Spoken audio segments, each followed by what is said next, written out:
think one of the issue that we need to look at about you mentioned about African,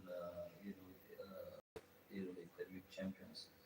We must invest in our continent. The issue is that we're making big mistake by always looking for foreign investors. Foreign investors will only come when domestic investors invest. True. Yeah, absolutely. If Saudis are not investing in the economy, it will be very difficult, no matter how good it is, for me to go and invest in Saudi Arabia. So we must lead, then others will follow. We need support for other, from others.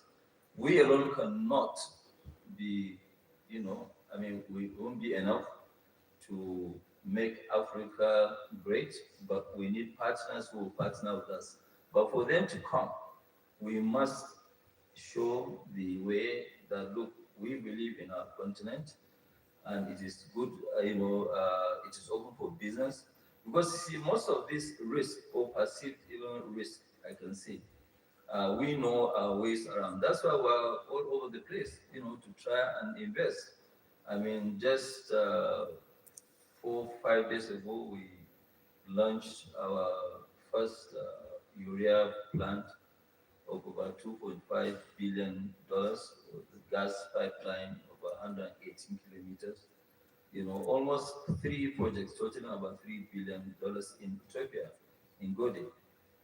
So if we don't take that risk, because they have had this gas for a while, if we don't show the way that look, we Africans believe in Africa, there's nobody that will come and invest.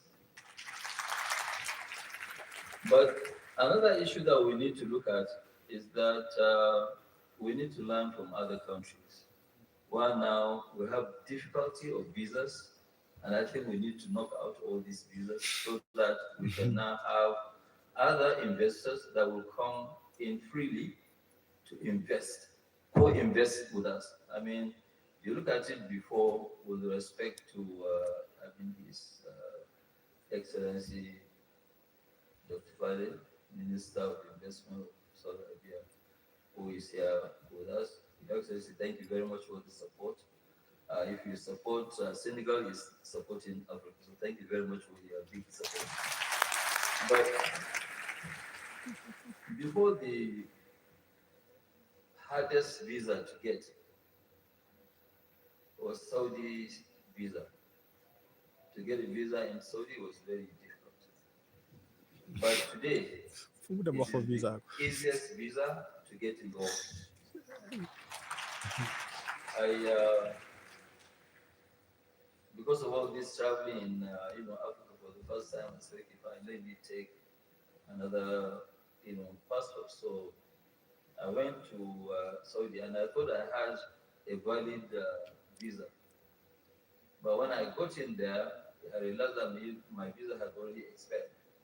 But because I had a British visa, they gave me instantly, within 7 minutes, 1 year visa, Say, because I have a British visa. That's what we need to do. We need to open up. If today you go to, I go to Umrah, I go study most of the time, for religious reasons.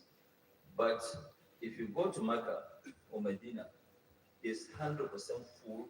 There's no low season anymore. So they have opened up the economy. Well, that's what we need to do in Africa. But in Africa, it's very difficult. We need to make sure that we knock off all these issues about visas, free movement of goods and services. I mean, even traveling is very, very expensive. Like what my brother here said, that to travel now between Lome to Ghana, 21 minutes, you pay $600.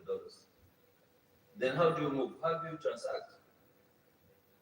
And then now to come to maybe to go to Mali, I might have to either go to Lome. If there's no seat, I have to go to Paris and go to Mali. It doesn't make sense. yeah, We need to really open up. There are a lot of opportunities, but these opportunities, no, they are there on the ground unless